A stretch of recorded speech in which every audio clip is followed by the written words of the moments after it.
E aí, galerinha, sexto ano, tudo bem? Boa tarde para vocês. Professor Rafael falando aqui.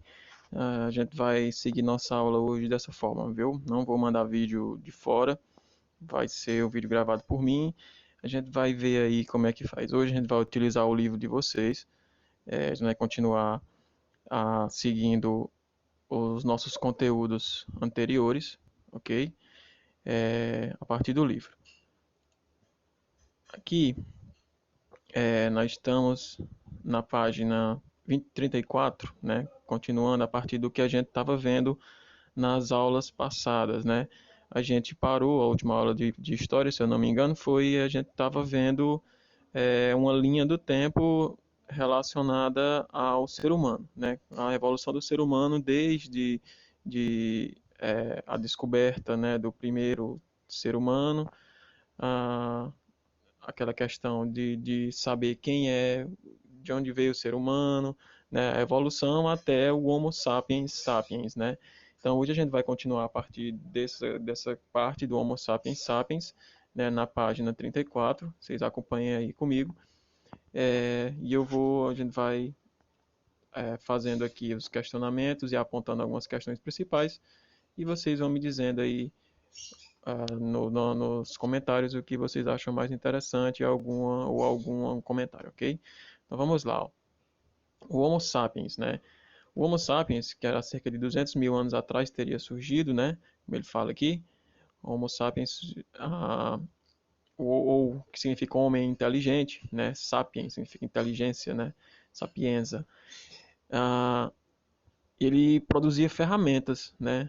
Como a gente viu, o antecessor do Homo sapiens, né, seria o Homo erectus, o homem que andou ereto, que andou em pé. Mas ele produzia ferramentas, né? A diferença principal era essa. Ele fazia algumas ferramentas mais elaboradas, como a gente vai ver aqui. A partir do Homo sapiens surgiu o Homo sapiens sapiens, né? Que é o homem inteligente e inteligente, né? Duas vezes. Que aí o livro de vocês chama de homem verdadeiramente inteligente. Há cerca de 100 mil anos atrás, né? 100 mil anos depois do que surgiu o Homo sapiens e há 100 mil anos atrás. Então eles desenvolviam utensílios como arpões, né? Grandes lanças para caçar peixes, né? Agulhas para fazer vestimentas, né? E arcos e flechas para caça. Então, aqui eu marquei essa partezinha em verde aqui porque é interessante porque é o primeiro conceito de cultura, né? A gente já falou sobre o que é cultura em aulas passadas, mas aqui a gente vai ver um exemplo básico e clássico sobre o que é cultura. Ele diz assim, ó, revelavam preocupações em registrar seu cotidiano por meio de desenhos nas redes, nas paredes e em enfeitar os corpos com colares e pulseiras e até mesmo em sepultar seus mortos com seus objetos pessoais. Então, isso são práticas que o ser humano faz, né? Só ele fazia. Nenhum outro animal fazia e nenhum outro homo fazia, né? O Homo erectus ou o Homo, né, esses outros tipos faziam. Então é algo que também foi uma diferenciação para marcar o que é o ser humano hoje em dia, né? O nascimento de uma cultura, desenhos em paredes, né?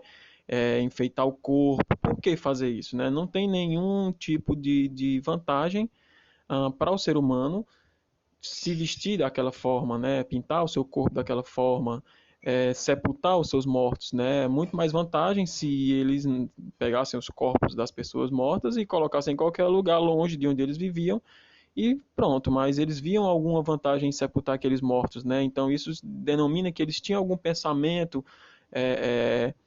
sobre o além, algum pensamento no pós-vida, né? Algum respeito por aquelas pessoas que morreram. Isso já faz parte também de uma questão cultural.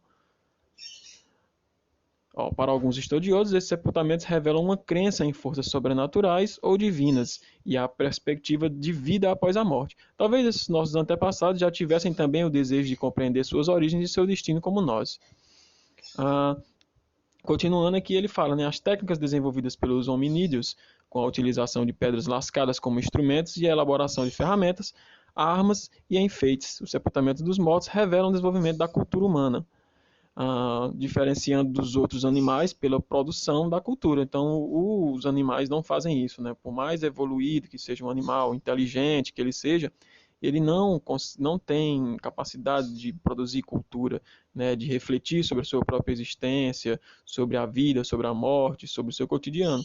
O animal, ele simplesmente vive, né? O ser humano não. O ser humano, ele já produz algo, ele pensa mais à frente, né? Aquela velha frase, né? Penso, logo existo. Então, o ser humano foi se distanciando do estado de natureza, né? Ele foi deixando de ser mais animal, mais natural, e foi se transformando no que ele é hoje, né? A partir dessas diferenças, né? De pensamento, intelectuais, a cultura em si. Essa é a principal diferença. Eu sempre falo para vocês isso, né? Mas aqui a gente está vendo que a principal diferença do ser humano para os animais, né? Para a questão natural, é ele ter cultura, ok? A vida dos primeiros seres humanos. Os primeiros seres humanos viviam em pequenos grupos de 20 a 30 pessoas. Por que, que eram de 20 a 30 pessoas? Porque não tinha como você ser nômade, né, como ele está dizendo aqui, ou seja, nômade eram grupos que não tinham um lugar fixo, elas viviam viajando de um lugar para o outro. Não tem como você ter um grupo muito grande de pessoas, né, de 50, 100, 200, 300 pessoas viajando de um lugar para o outro intermitentemente, né? O nomadismo, como a gente já conversou aí, vocês também já fizeram exercícios e já me disseram, né? Eu vi que vocês entenderam, é o fato de você não ter um local fixo para morar, né? Você se desloca de um lugar ao outro dependendo das suas necessidades, né? O nomadismo, ele é muito pela comodidade, né? Quando você mora em determinado lugar, que aquele lugar tem caça, né? Tem água, tem abrigo, você fica naquele lugar.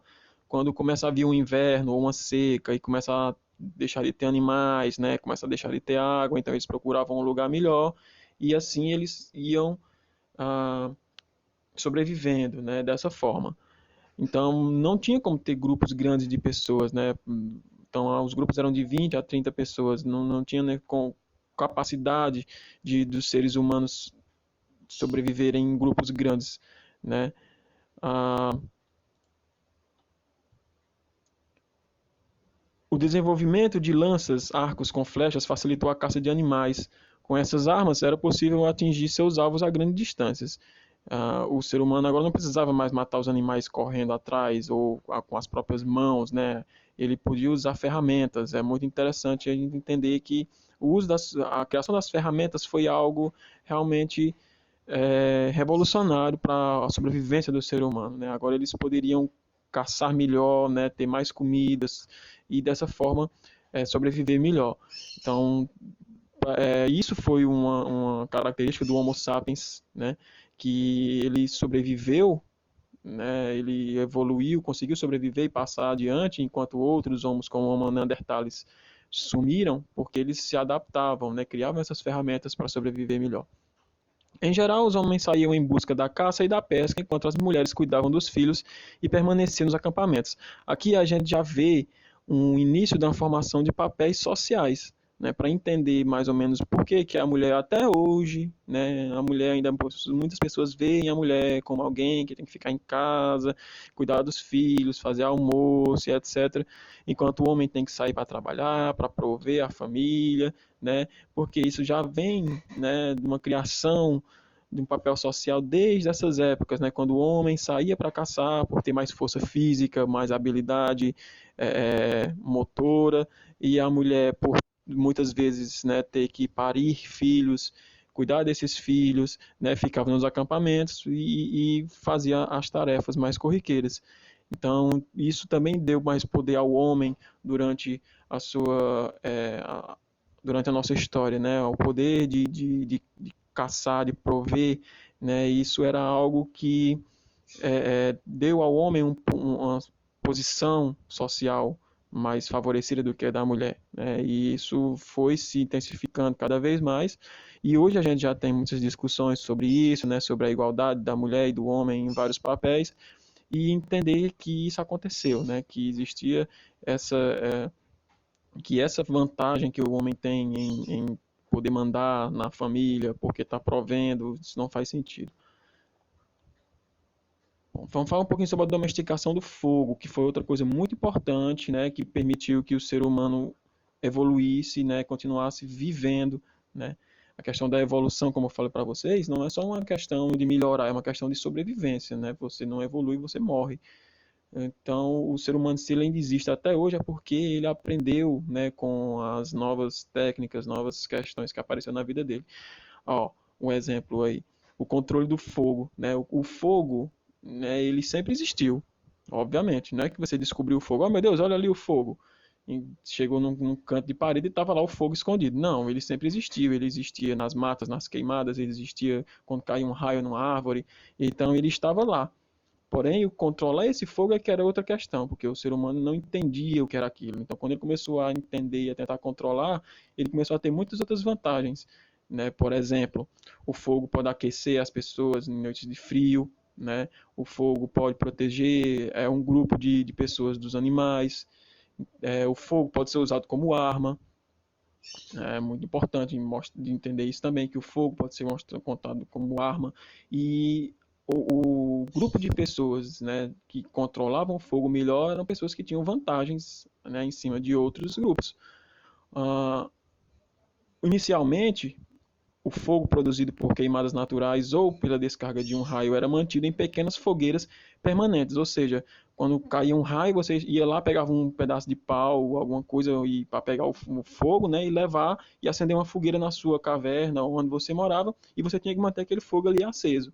Você não podia deixar ele apagar. E esse fogo ia servir para comida, esse fogo ia servir para várias coisas. Então, é comum que o fogo seja visto como algo sagrado, né, como um deus, como algo especial e que não possa se apagar. Vocês estão lembrando aí, estão fazendo algum paralelo com alguma coisa? Não sei se vocês sabem, mas nas nossas Olimpíadas, até hoje, né, se diz que, né, aquele fogo que passa nas tochas da Olimpíada, né, que vai acender a pira lá naquela cerimônia de abertura, é o mesmo fogo, né, tirado de um lugar para o outro, né, é um fogo eterno, digamos assim, né? A gente sabe que isso é só simbólico, mas que isso vem desde essa questão aqui ainda, lá nos primeiros homens, que o fogo, ele era algo que era tão importante que ele era considerado sagrado. E ele, como o homem não conseguia produzir esse fogo ainda, de início ele mantinha essas fogueiras permanentes, né? Você não podia deixar apagar esse fogo, porque desse fogo dependia a sobrevivência de toda a sua tribo, de todo o seu grupo. Então, de início, né, quando eles descobriram, né, que poderiam usar o fogo, era dessa forma. É, então, eles usaram o fogo para cozinhar alimentos, para proteger-se do frio, defender-se de grupos rivais utilizando o fogo como arma e desenvolver a fundição de metais. É muito importante isso, né? Os metais para a criação de ferramentas mais fortes, poderosas e duráveis, né? Do que você usar um pedaço de pedra ou um pedaço de pau. Vamos lá, arte rupestre. A arte rupestre, né? Ela a gente chama de arte rupestre, né, as artes, né, os desenhos feitos pelos homens primitivos nas paredes, né, das cavernas. Vejam aqui, né. Ah, nós temos aqui imagens, né, do cotidiano desses homens, né, geralmente ó, crianças correndo atrás de um adulto, né. Aqui nós temos não dá para ver bem aqui, mas a gente vai para a próxima página e vai ver melhor essa imagem aqui. São duas pessoas carregando uma bola e um pedaço de madeira, né? Então, aqui são imagens do cotidiano dos seres humanos. Olha só aqui, essa outra aqui, ó, pintura rupestre do sítio arqueológico, né, a Caverna das Mãos, na província de Santa Cruz, na Patagônia, na Argentina, que é só, simplesmente, eles pintavam as mãos deles, né, na parede.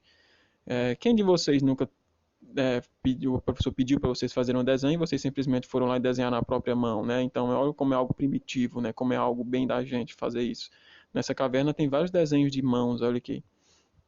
Então, nesses desenhos eles mostravam a sua vida cotidiana, suas emoções, né, os seus sonhos, né, porque o ser humano ele sempre sonhou, né, durante ele dorme ele sonha e aí ele vai lá e desenha na parede o que ele sonhou, né, obviamente ele não sonha como a gente, né, com coisas, com filmes, né, aquelas coisas, eles sonham coisas do dia a dia, né, então acontecimentos importantes para o grupo.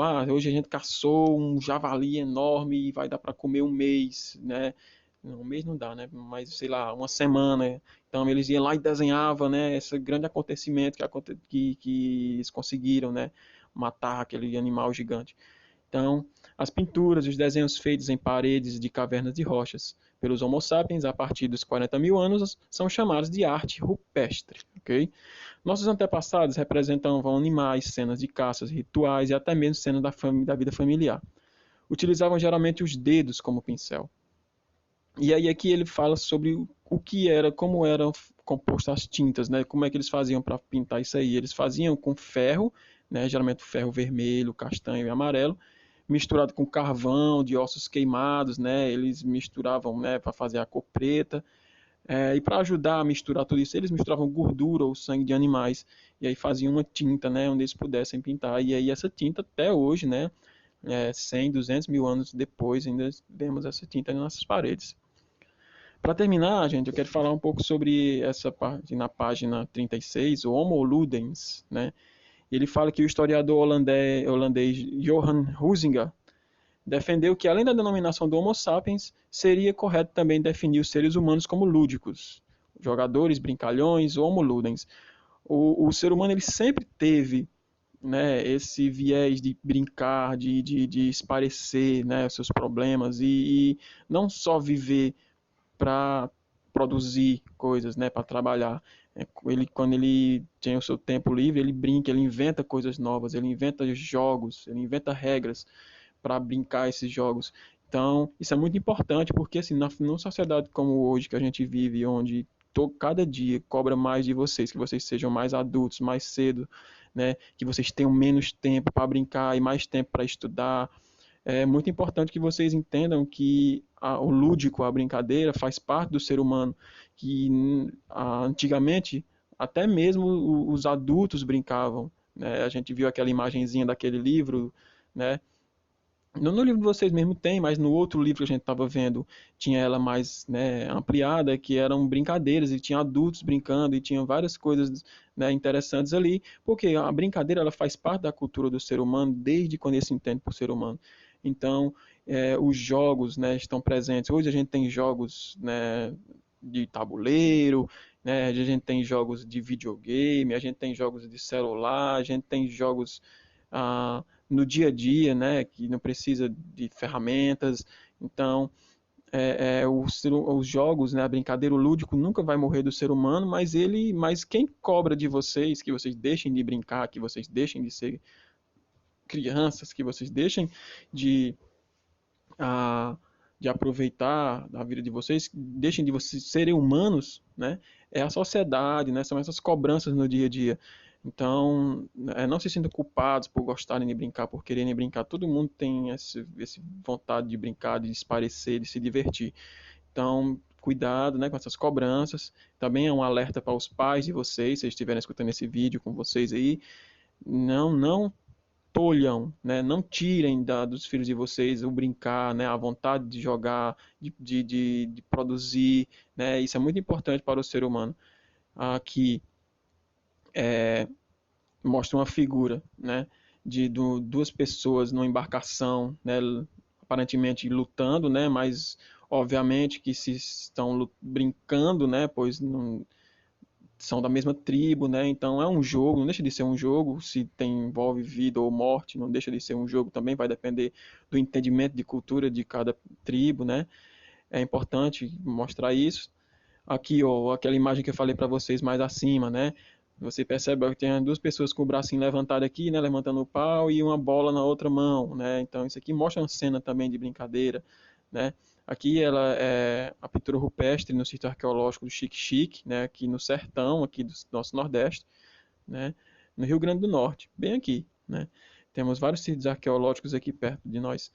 Então, fica essa reflexão, ok? Na próxima aula a gente vai falar sobre arqueologia, os trabalhos dos arqueólogos, né? E continuar. Mas por enquanto é só isso, gente. Façam os exercícios tá ligado, ok? Essas 6 questões aí. A questão 6, 7, 8 e 9, 10, 11 e 12, no caso são 7 questões, né? Façam essas questões aí, vocês vão escrever no caderno e vão enviar para mim pelo PV, ok? Botem o nome, o número e série de vocês, não esqueça de se identificar. Muita gente só chega lá e mostra e às vezes não dá para mim saber quem eu tenho que perguntar. Coloquem nome, número e série de vocês e aí depois a gente corrige direitinho, ok? Então, muito obrigado aí a todos pela atenção e uma boa tarde para vocês, uma boa aula e se cuidem sempre, fiquem em casa, não saiam, lavem as mãos, todo aquele negócio que a gente viu na aulinha de ontem, ok? Um abraço a todos e tchau.